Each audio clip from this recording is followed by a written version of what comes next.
You are listening to the Gritty Podcast, where we talk about all things gritty. Life is not easy. It never was, and it never will be. A good life takes grit.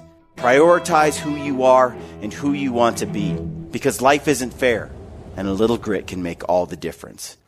Welcome to the Gritty Podcast. I am your host, Brian Call, and I am joined by my brother, the Gritty Broman. How are you, Brent? I'm well. Thank you. Yeah, today's podcast is with Chris Spealler. Again, we're going to tackle diet.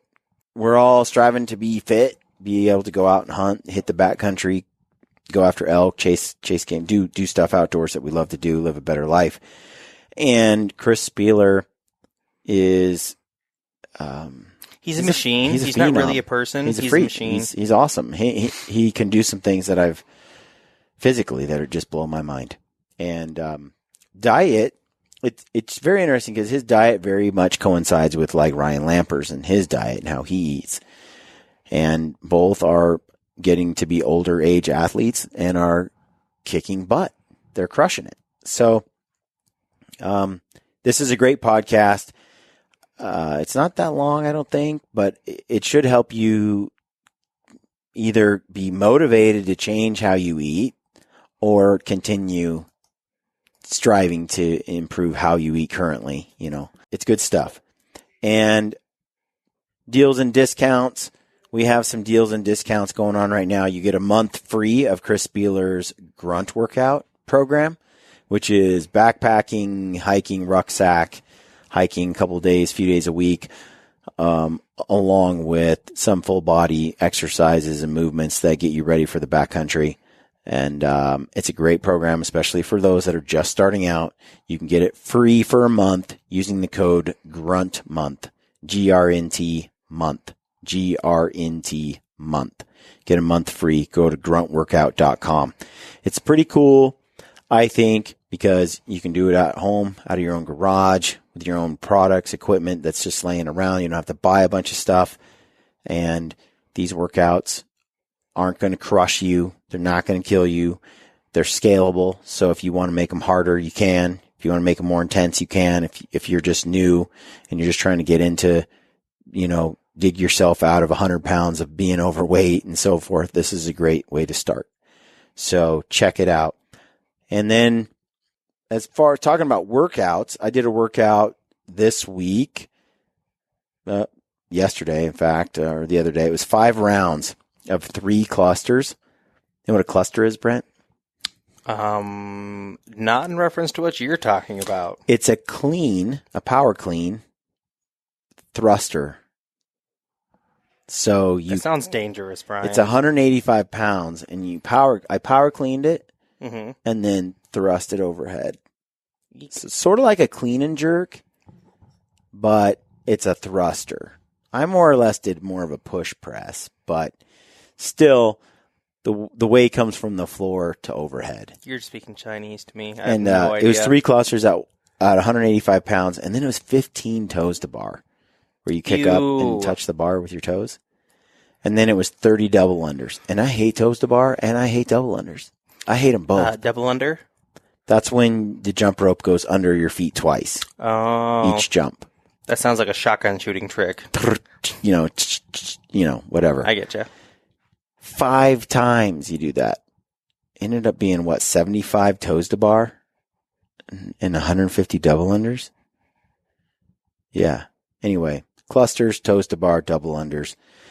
Chris Spealler did that workout in 8 minutes, Brent. What? 8 minutes.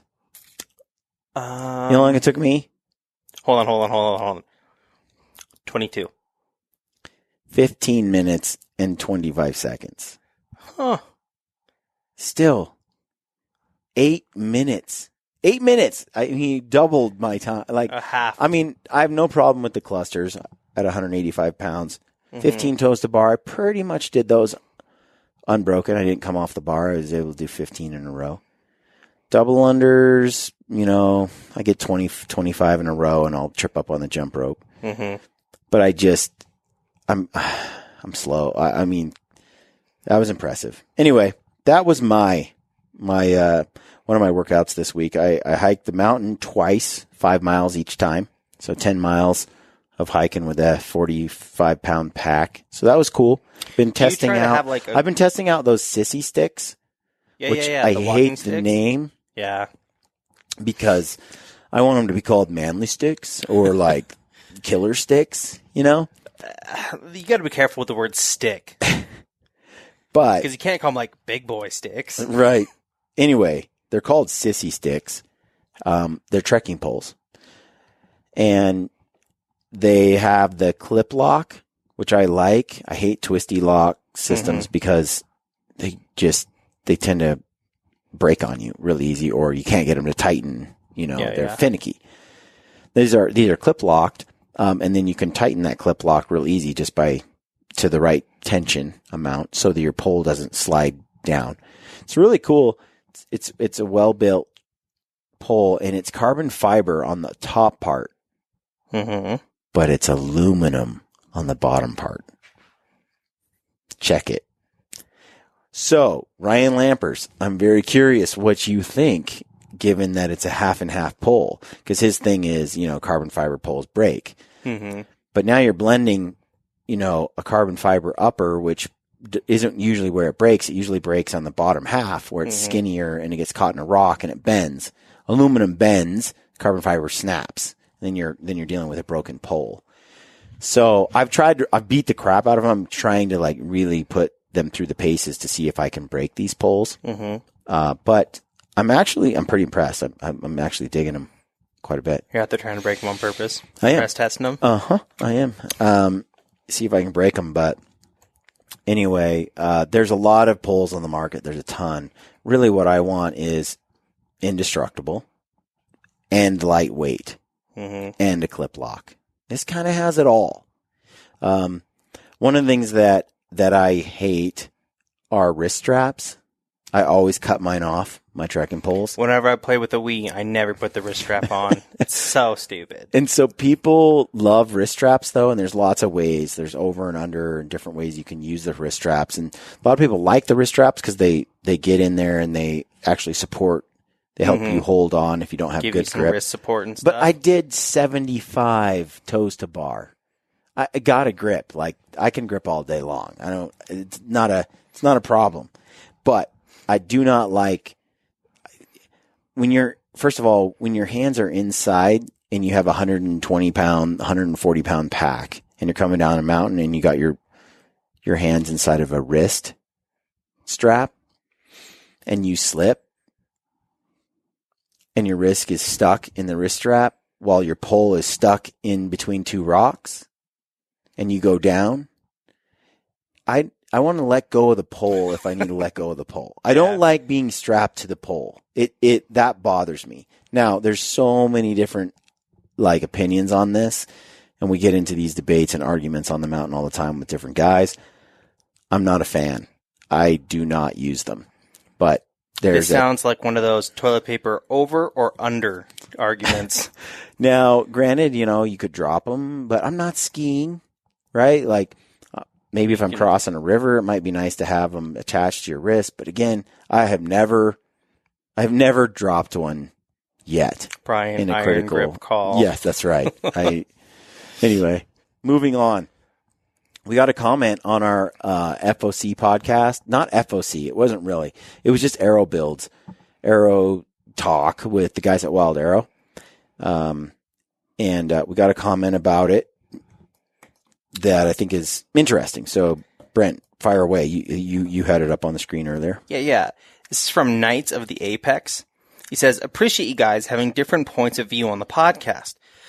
The whole baseball with a string or semi pulling a trailer are great analogies for FOC, but they are almost always used in a manner that highlights the advantages of the setup without acknowledging the obvious disadvantages. The greatest force propelling an arrow comes from behind it, not in front. The notion that a broadhead pulls an arrow makes for a good image, but that's just not how physics work, unless the broadhead has an engine and a propeller. Now, imagine trying to throw the baseball by the string end, or driving that semi from the rear end of the tractor trailer. It would be a pain. Well, that is what steering a high FOC arrow is like. These setups have advantages, but they are also much more difficult to tune than a balanced setup. Like every piece of gear in archery, there is a give and a take. It's an interesting comment. I appreciate the comment. Not sure I agree with him. Makes you think. Yeah, I think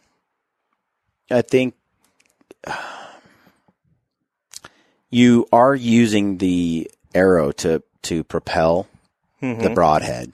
That's why Brent Hahn calls his Valkyrie system. He calls it an broadhead delivery system. That's what he calls the arrow. Yeah. It's a broadhead delivery system. It's really It's to get the broadhead over there so the broadhead can do the work. As far as, though, it being more difficult to tune than a balanced arrow, all I know is, just like Jeremiah said, is the yield or the time it takes, the arrow yield, or the time it takes for the arrow to straighten and to stop wobbling as it leaves the bow. It has been much shorter with a heavy FOC build than, and perhaps if you have the perfect arrow that's perfectly tuned or balanced, maybe it'll fly better. Maybe it would recover more quickly. But will it also penetrate as far and do coast to coast through the animal? Like, at some point, I don't really care how this whole magic thing works. All I care about is I've used it and it does what it does. Like, I don't know how, but it goes from one end of the animal to the other end and out and through bones and flesh. Look, you can talk smack about the analogy, whether it's a triple trailer or it's a rock tied to a string or whatever. Let's be straight. Doesn't matter. Let's look at the results. I don't think he's talking smack by any means. I think, you can't propel a semi-truck with the trailer. That's correct. This isn't quite the same because it's 20% FOC up front. It's not 90% FOC up front. You're not using a string to propel the broadhead. You're using an actual shaft that has it has the minimum level of weight and stiffness and such that it needs in order to do so accurately. It's a whole system. So the string and the baseball analogy is a little, or the semi and the trailer is a little over the top in terms of that analogy, and he's correct in that. But again, when it comes to the arrow actually stabilizing and the arrow yield being such that the arrow recovers more quickly and therefore penetrates more deeply, the way that it goes, as physics is concerned, goes through brush or wind and so on. Those things still hold regardless of the ideas behind it. So it'll be interesting. I think this is a topic or a comment to flesh out further with someone like Brent Hahn or Randy Black Eagle, Randy Kitts, or the guys at Wild Arrow. Mr. Kit. If we really want to nerd out on the subject, which I do, but I don't. Of course. But I'm not the guy to do it. Yeah, I'll get somebody else on to talk about it. But it's a great comment. You have to correct your Letterkenny thing. Did you find out? Boo-hoo. Did you? I went online and I went and typed in Letterkenny. There's a road in Canada called Letterkenny, so. No.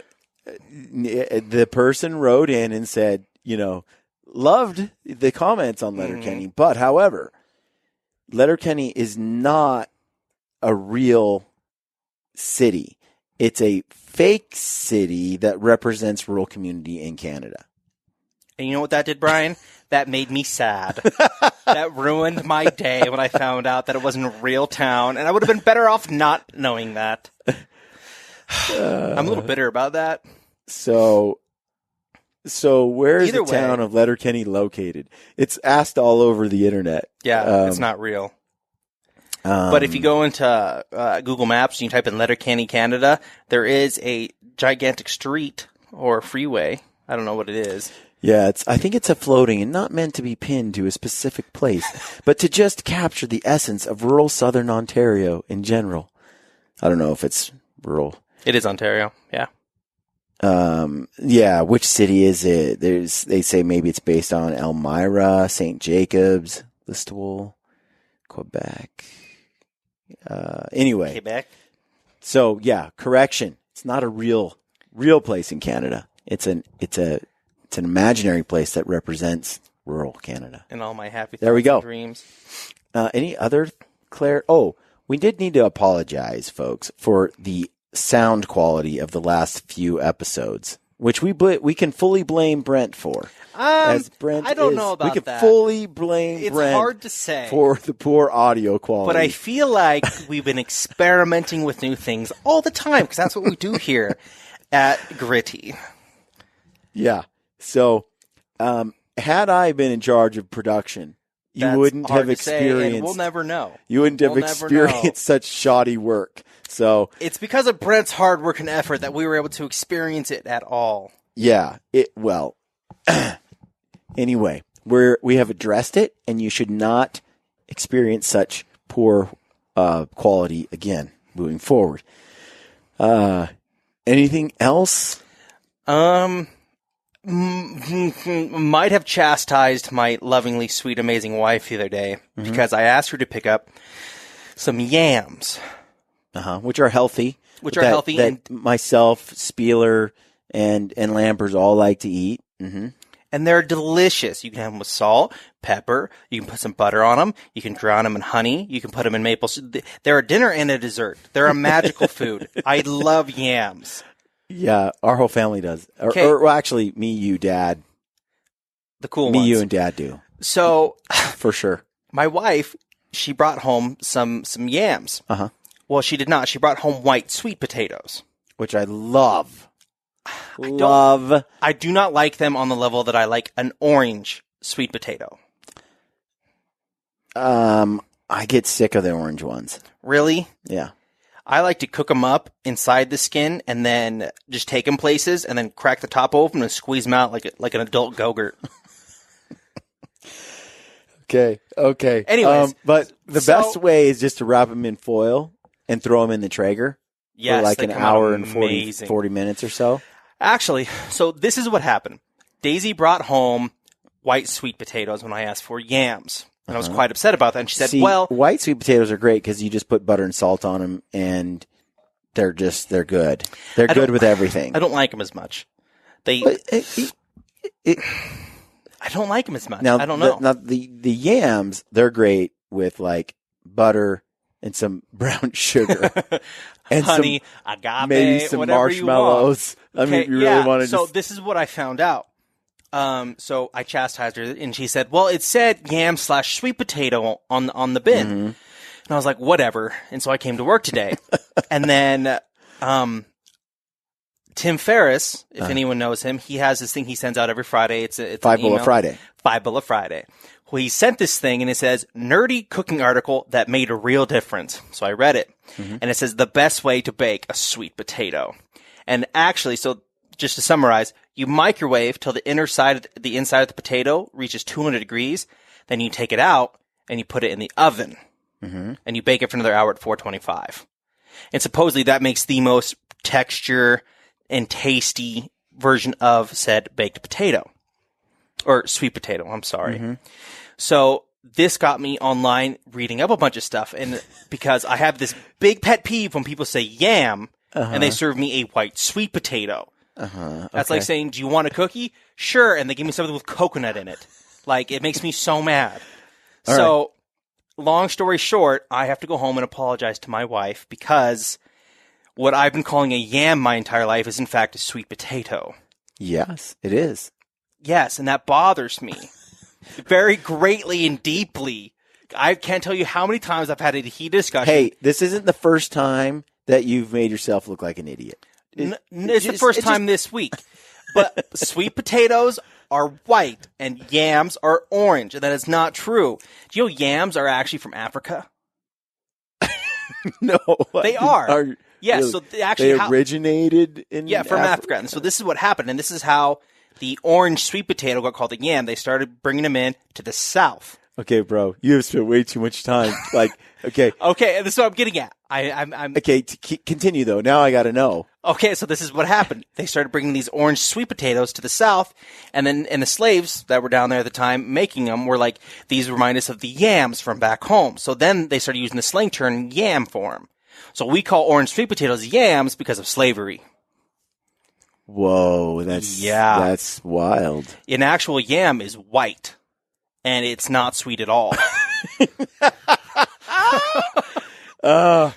That's awesome. Yeah, so I blew my mind, and I offended my wife, and I I'm am going to go home telling and eat you, some pie. like, sweet potato pie is better than pumpkin pie. I can get on board with that. It's better than pumpkin pie. If you do it right. People, and we're not from the South or, where they really know how to make sweet potato pie. But if you had a really good sweet potato pie, I don't know how you go. I mean, pumpkin pie is great, but sweet potato pie is next level. I'm literally drooling right now thinking about it.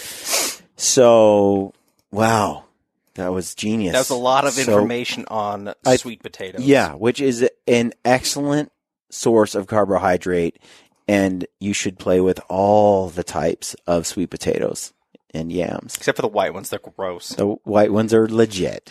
The white ones are legit. I don't like them. Well, here's really what happened is that they lie. They're like, I'm a potato, because they look like a regular potato. And then you eat them, and you're like, do they though? They have. They look like a root. Not when they're chopped up and put in chicken noodle soup, which is what happened. Thanks, Dad. And so I had a bad mistrusting experience with the white sweet potato, and it sticks with me. I think you just need to learn how to cook one right, and I don't like them. And garnish it. Salt, butter, and chives. Or I'll just stick on to a my sweet yams. potato. Work great. So, but what I like to do is cook 5 or 6 on Monday.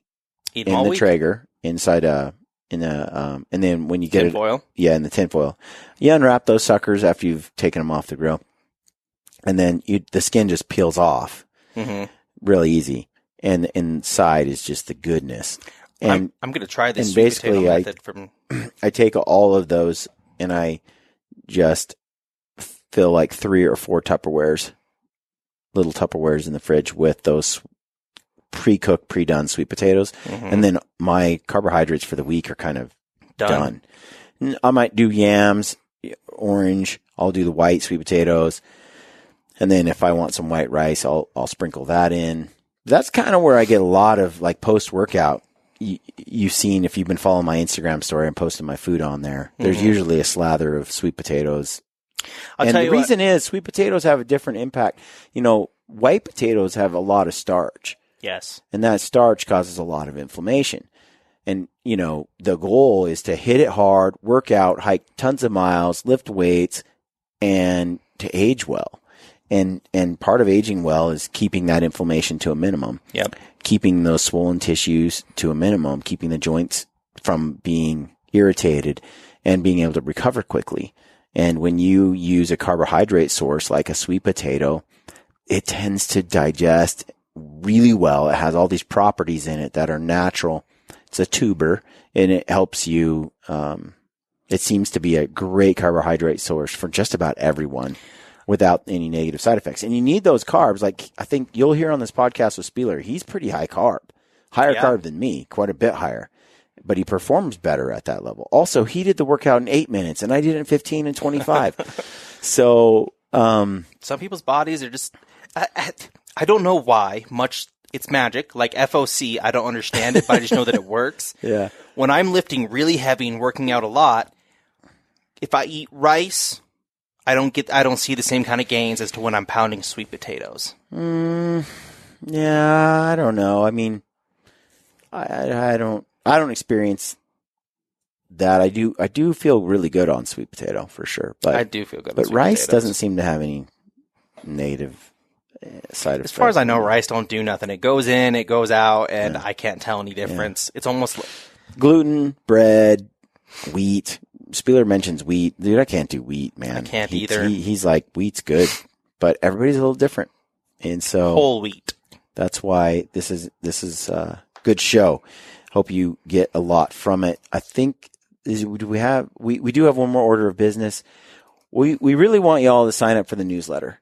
so we can tell you about cool stuff that's going on through the newsletter. You go to briancall.com to do that, and we're going to continue to do some cool, big giveaways for everyone who has signed up. So as long as you're on there, you're going to continue having a chance to win. So we just gave away that Hoyt bow. Right now, we are looking for the next big thing. I think it's going to be a sweet thing. I have no idea what you're talking about. I think it might be one of my old bows. That'd be cool. Remember we talked about that the other day? That would be cool, because it's not up there. Yeah. So anyway, sign up for the newsletter, folks. We love to be able to communicate through that. And Gritty Movie Night. This is a perfect example. We have in there the teaser to the Gritty film that we're working on our second film, which is the Kodiak Sitka blacktail hunt that I did with my buddies from Leupold, with Cole Kramer, guide Cole Kramer, Adam Foss. It's beautiful. It's a fun hunt. It's goofy. We're trying to get these done. They're going to be part of the Mountain Ops Gritty film night, movie night. And we're going to 6 different states. Our first state is going to be San Antonio. So if you go to mountainops.com/events, you can get tickets there. And you'll want to go because it's going to be a blast. The movies are awesome. Get you jacked, pumped, have a good time. Plus, lots of free stuff, raffles, and awesome stuff to win. We're going to pack that theater with prizes. So it's a fun night for all. Bring the whole family. Like I said, go to mountainops.com/events and sign up. Get some tickets. Buy your tickets. Or if you're subscribed to our newsletter, click on the link. Yeah, click on the link. It'll come to your inbox. Also, we sorted out the newsletter issues. Like we had a 2-step process for signing up. We got that fixed. And if you were in the bucket of someone who signed up but didn't confirm, we sorted out all of that for all those people who emailed in. So everyone should be covered going forward. And since the person who won the bow never got back to us, we're selecting that new winner. And we've selected that new winner, and everyone should have been part of that list that signed up. So that's it. Yeah. All right. Enjoy this podcast with Chris Spealler. Follow him at CSpealler. Yep. On Instagram. You can also follow him at Icon Athlete and Grunt Work. So he's an inspiring dude. And if you watch the video, you'll see not a huge man, not a big man, but wholly strong and impressive. He's a wealth of information, and I hope you benefit. You get some good stuff from it. Enjoy the show. Stay gritty. Welcome to the Gritty Podcast. I am your host, Brian Cull, and I am joined by Chris Spealler.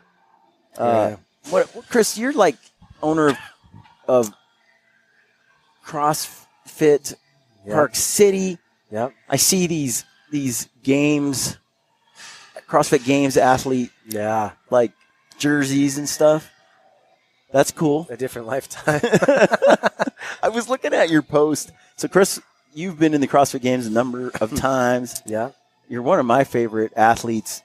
Back in the day, it was just so back in the day. Yeah. It was so awesome to watch. When you were back at the ranch, and I was looking at those pictures of you at like 130 pounds. Yeah. I was like, 130. I didn't even recognize you, man. Yeah. You were a tiny dude. I know. So, yeah. And what was your 130? What was your max weight? What did you weigh the most? Get ready. Don't be intimidated. Most I've ever seen on the scale is 160 pounds.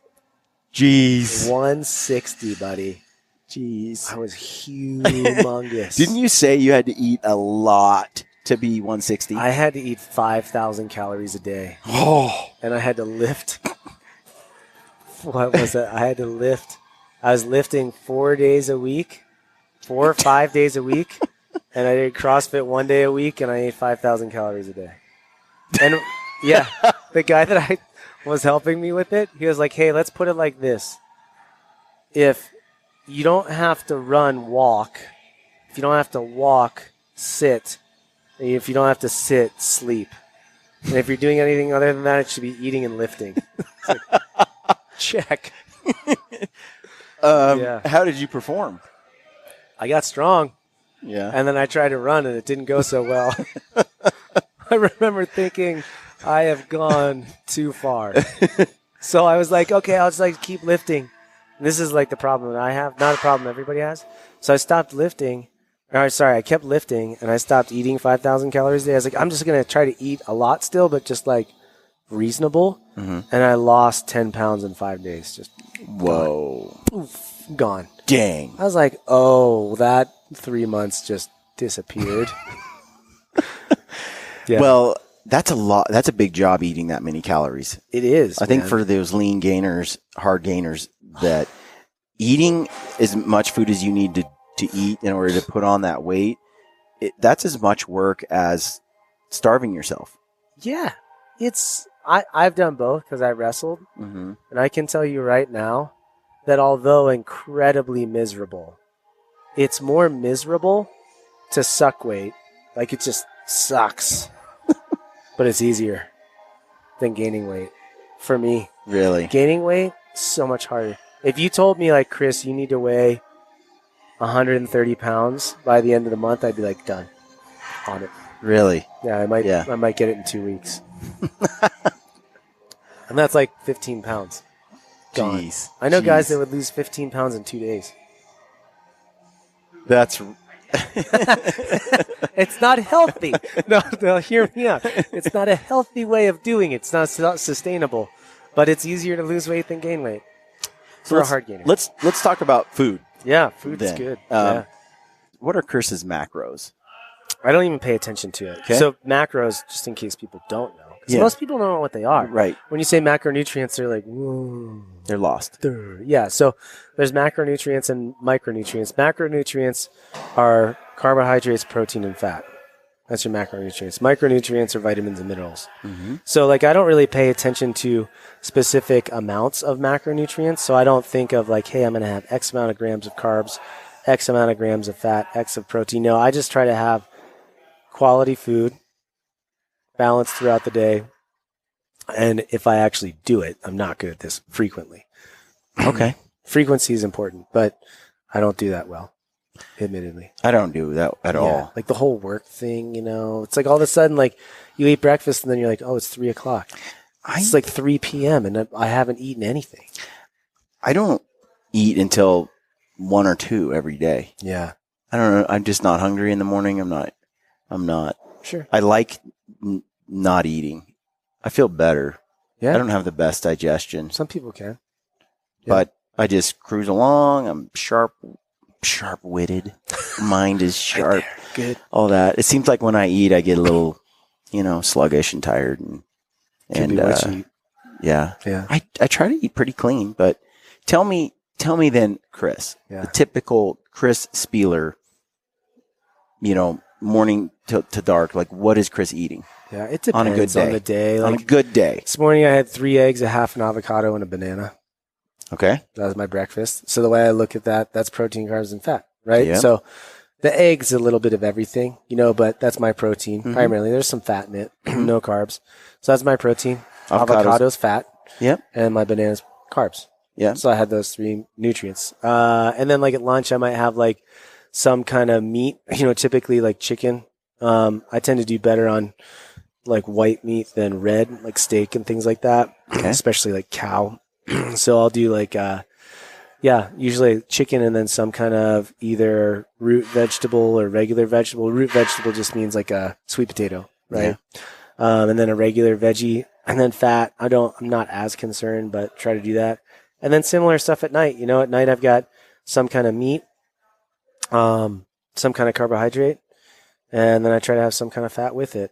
And only supplements that I'll take are, I try to be good about taking fish oil, take some protein after workouts, but that's really it. And then throughout the rest of the day, I don't freak out about necessarily like quantity or balance. I just try to have quality. So, outside of breakfast, lunch, and dinner, if I'm hungry, I just try to make sure that it's reasonable or quality. Okay. You know, if I have like a bar, I try to make sure that it's like a decent one, a reasonable one, or I try to pick like, you know, a fruit or maybe some leftovers from the night before. Okay. Or, you know what I'm saying? What are some general foods that you know, categories or foods that you just stay away from? Sugar. Like, let's talk about what's not in your diet. Yeah, sugar. I mean, not that it's not in my diet at all, but refined sugar. If people want to see a result, just don't eat sugar. Just try that. And some people, like, it's really hard. But that could mean, like, don't have any soda at all. Like, don't even change the way you eat. Just don't drink soda and fruit juice. Just try that for like 6 weeks and see what happens. But refined sugar. I just had that podcast with Ryan Lampers from Harvest Health, Stealthy Hunter. He's 45, super fit guy, and just a heart. And he's like, he said the same thing. I don't eat sugar. Yeah. I mean, that stuff is gnarly. What it can do to people is devastating. You know, it's linked to all sorts of stuff. Not just like obesity, but talking like cancer, Alzheimer's. It's linked to all sorts of stuff. High levels of insulin. That's what it does. Elevates your insulin levels. Mm-hmm. And then it's like causes what's called hyperinsulinemia. And then that's linked to all those things. They call it the deadly quartet. So, Chris, I mean, for some people, the idea of life without Haagen-Dazs ice cream is a little bit daunting. Devastating. Yeah. Right. Yeah. Wait a second. Wait. You're telling me. Yeah, exactly. Well, you know, what's a guy supposed to do? Yeah. So I'm not saying like don't have ice cream. What I'm saying is don't have ice cream every night. You know what I mean? So like I have ice cream once a week. Okay. If you have ice cream once a week, you're going to be fine, bro. Like if you think of it like this, and this is kind of mind bending for some people. If you have to actually cook every meal, you're doing something right. Gotcha. Because it's real food. Mm-hmm. So if you cook every meal that you eat, right, and you're not like making French fries and tater tots all the time, but if you actually have to like cook every meal that you eat, and one day a week you have, you know, a couple slices of pizza and some ice cream, you're going to be just fine. So that's about what I do. I cook literally breakfast, lunch, dinner. Yeah. I live across the street from Mountain Ops headquarters. Yeah. So I walk across the street and so it's interesting. I had 3 eggs, avocado, and blackberries. There you go. And I put a little bit of like Dublin cheese on my eggs. Cool. Just a little bit. It's all right. Not a lot. White cheese, hard cheese. Hard aged cheese. Yeah. Some people do okay with dairy. Some people don't. I do fine dairy. Yeah.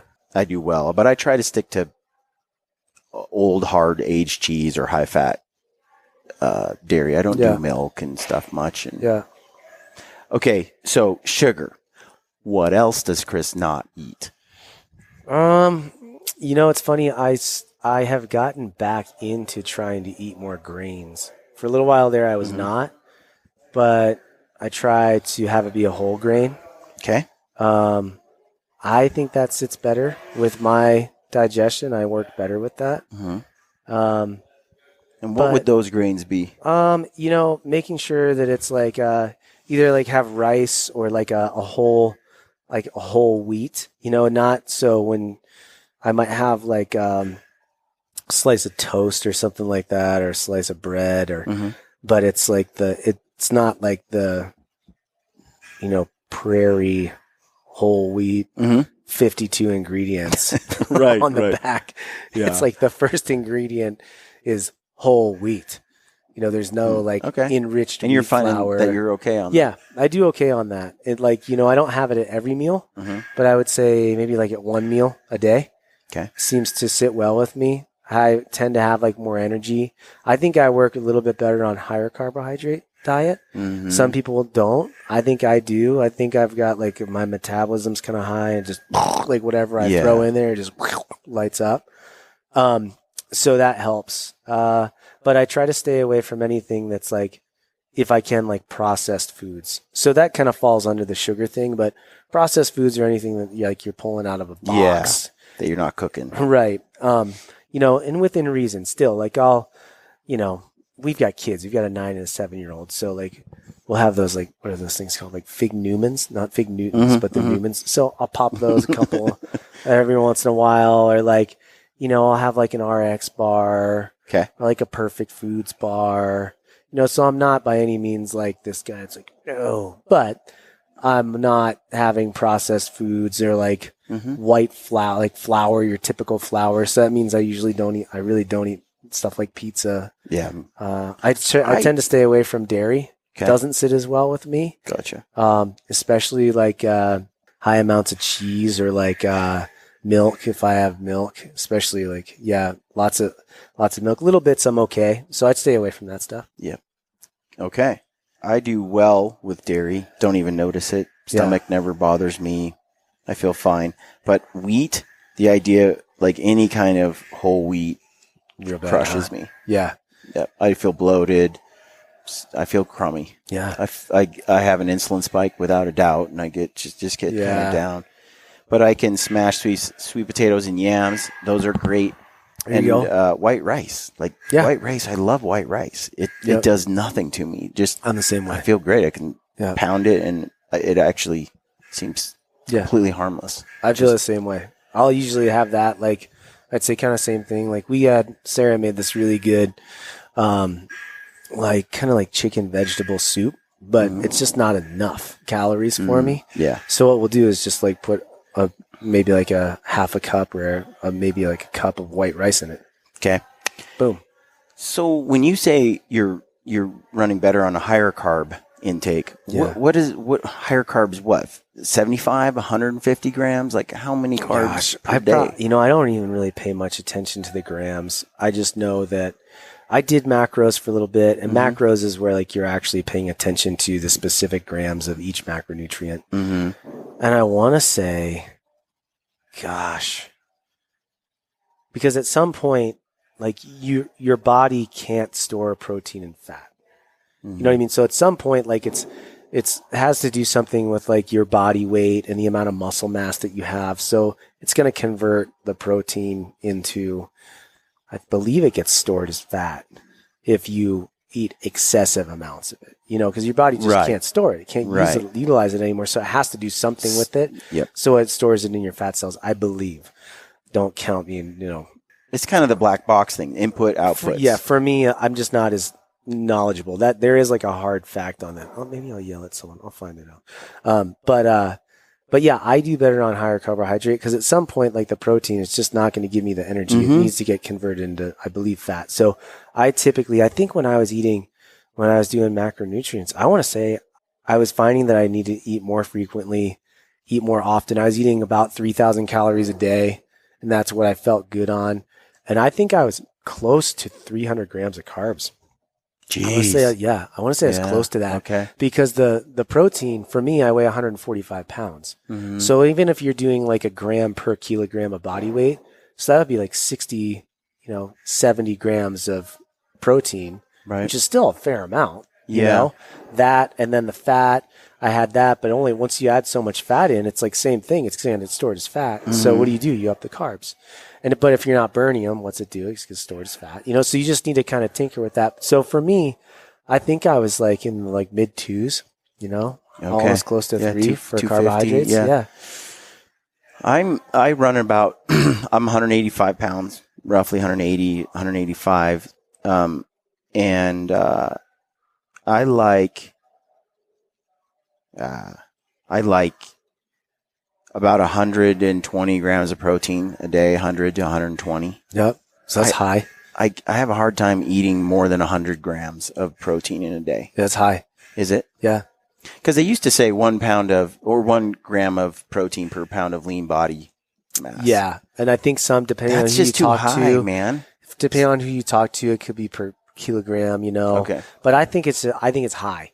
Okay. And another thing that somebody said to me. Because I don't like to eat that much protein. I don't either. I don't like it. I don't do well on it. Yeah. I feel crappy. And then, So another thing that somebody told me once, and this made a lot of sense. She's like this whiz bang nutritionist. She's a registered dietitian. She's awesome. Goes here and has worked with all sorts of people. And she was like, look, you need protein to recover, right? It repairs, it builds your muscles. But she's like, what people forget is that your body has to have carbohydrates to replace your energy stores so that the protein can do its job. Exactly. So you're actually skinnier consuming the right amount of carbs than under consuming carbs. Right. And she's saying like if you want the protein to do the job that it's supposed to do, you have to have carbohydrates present. Because otherwise your body's like, well, crap, I don't have any energy to burn, so I'm just going to take that protein and use that. Yeah. So you have to have carbohydrates to be able to use that and replace your glycogen stores so that your protein can go and like post-workout shuttle to the muscles and help build and repair. Yeah. I just did a podcast the other day where we answered a listener question and we mentioned the book Wired to Eat by Rob Wolf, where he talks about, look, everybody's body's a little different, and your carbohydrate demands could be far different than mine. Like I might thrive on a higher fat intake and lower carb intake, where you may be the complete opposite. And totally. In the book, he kind of details how to experiment with your diet to figure out how you perform optimally. Yeah. For me though, I have found that I feel a lot better on when I don't eat excess carbs, Yeah. So for me, 150 grams of carbs a day, I feel pretty dang good on. Yep. Until I'm hiking in the mountains, and then I feel like, more. 200 a day is more my style. Yep. But I'm covering miles and miles and miles every day with a pack. But otherwise, if I don't work out on a day I don't exercise, which, is a couple days a week, 75 grams of carb for the day seems to make me feel pretty good. Everybody's different. And that's the thing is like, it's called metabolic typing, and people can find out what like their body burns most efficiently. But either way, like he recommends elimination diets and then bring it right back in and kind of experiment. Back to what you said was inputs, outputs. It's like, well, let's put this in. Let's eat this many carbs. Now, how am I feeling? And then, nope. And it takes some time, but you can start to, there's some things are an immediate red flag. Like for me, we talked about this citrus. I get crushed by citrus. Doesn't matter how much. Just a little bit, and it just throws things off. Yeah. Stomach's off. Everything's off. I start breathing heavy. I get the sweats a little bit. There's just something about it does not do well. My buddy's like that with eggs. But at the end of the day, like whatever people do, that needs to be sustainable. I can't stand the stuff where people are like, I'm going to go keto. I'm like, oh, okay. Okay. Good luck not eating carbohydrates the rest of your life. It's like, and there's a time and a place for those things. And I think, like you said, there can be some elimination type things for people to learn about if they have like autoimmune things or whatever. But like, it has to be sustainable because no one's going to follow a diet forever, but they are going to live a lifestyle forever, so it has to be a sustainable approach, and people have to look at it like that. Like, hey, what choices can I make that are sustainable, and give me longevity? And I think going from that frame of reference, you can still baby step your way into that, is way different than saying, I'm going to follow this diet or that diet. Yeah. Because some of them can be really restrictive. So let's talk about what are your top 3 go-to foods that you eat kind of every day. Chicken, for sure, in regards to protein.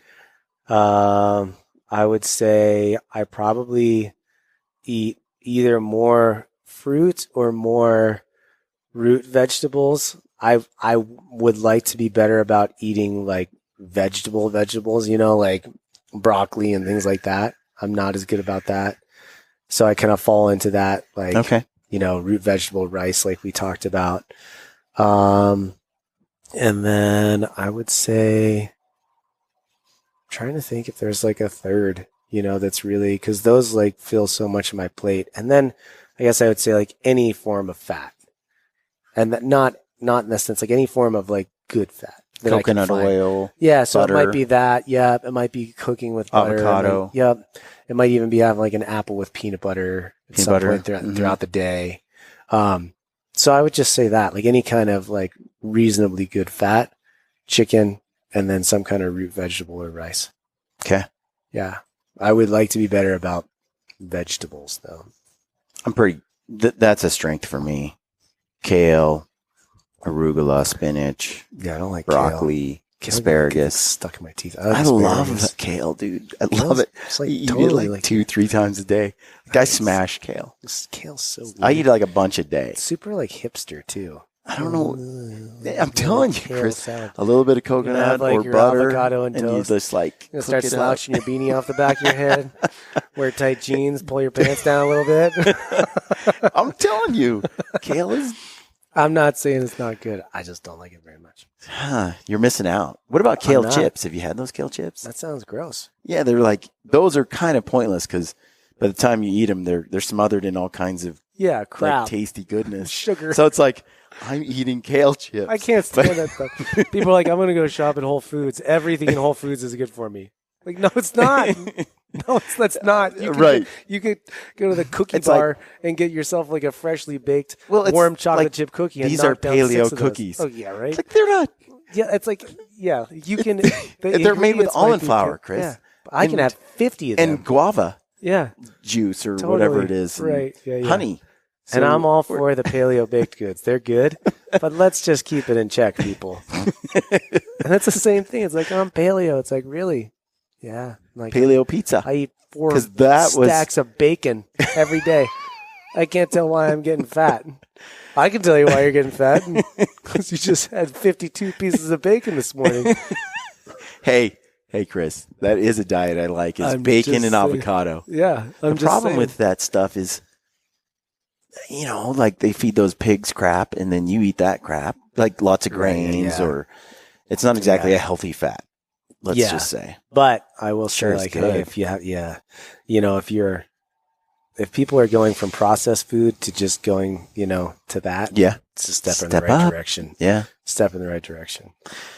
Okay. I think that about you and Ryan Lampers are not that helpful when it comes to like detailed numbers. You just kind of a lifetime of eating right. I just don't think it matters to you. I just don't. And that's the thing. So it's like the barrier for so many people is like, it just doesn't matter. Just eat quality. Eat real food, people. Yeah. Yeah. When you go to the grocery store, try not to walk down an aisle and see what happens. That's all. Just shop on the perimeter and stay away from the donut thing because that's usually on the perimeter. But I mean, if shop you the perimeter, but except for the donuts. Yeah. But I mean, if you do that, it's like, it really is, you really start to have to actually think about like cooking and making your food, and it's real food. If it goes bad, it's probably something good to eat. Like if it rots and dies and goes bad, or if you had to kill it to eat it, chances are like you're in the right direction. Yep. All right. There you have it, folks. Hopefully that gives you a little starting point on where you can improve your own diet or maybe learn how to tweak it a little bit. Yeah, eat real food. But don't have sugar. Do you think, because a lot of guys will suffer from extreme soreness and joint pain, do you think sugar's that number one cause? Probably. Sugar. Yeah. We have way too much sugar in the American diet. It's everywhere. Everywhere. There's a reason why, there's a reason why stuff tastes good. Sugar and fat.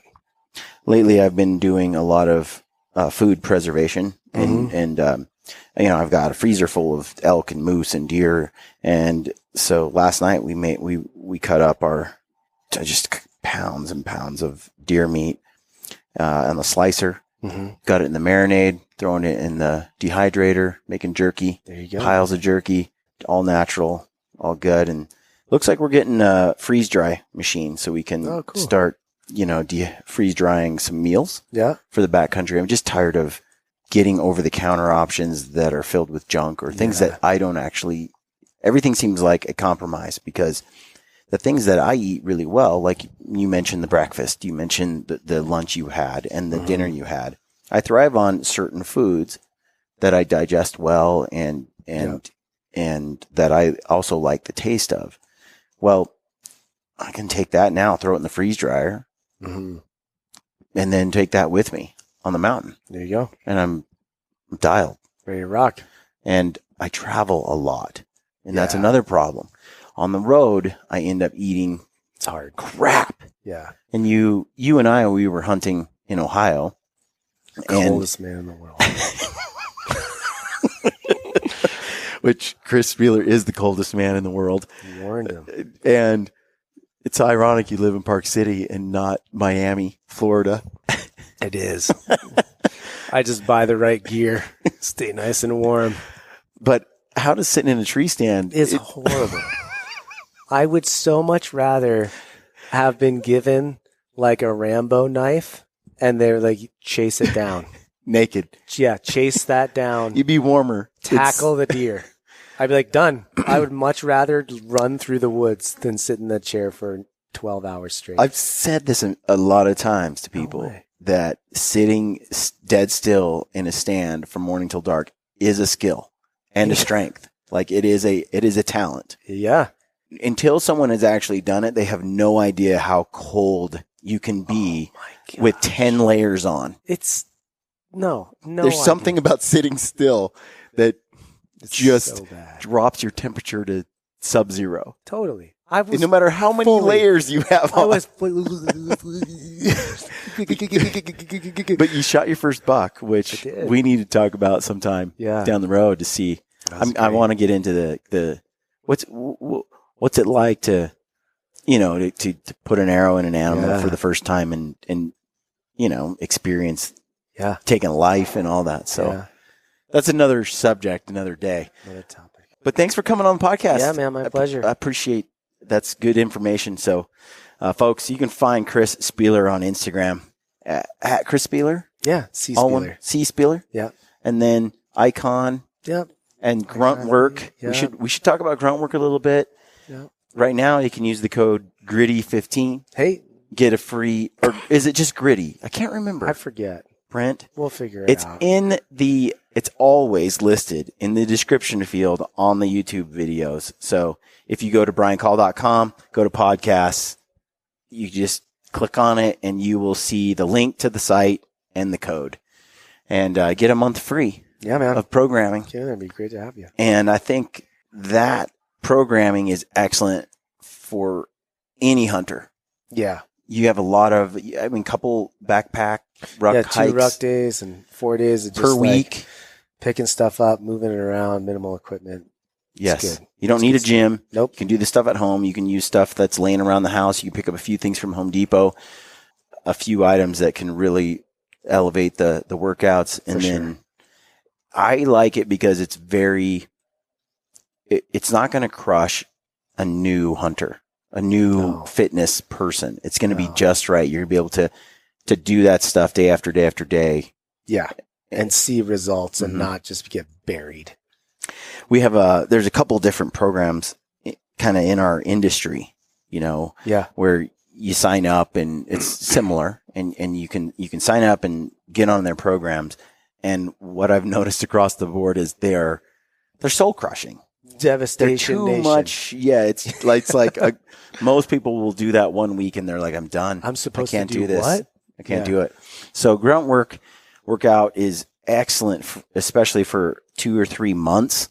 I think you get fit on that, and then you can increase your intensity doing grunt work, or you can add more to it and use grunt work as a warm up or as a base or as a auxiliary program, finisher, whatever. So check it out. It's good stuff. Right on. All right. Thanks, folks. Stay gritty.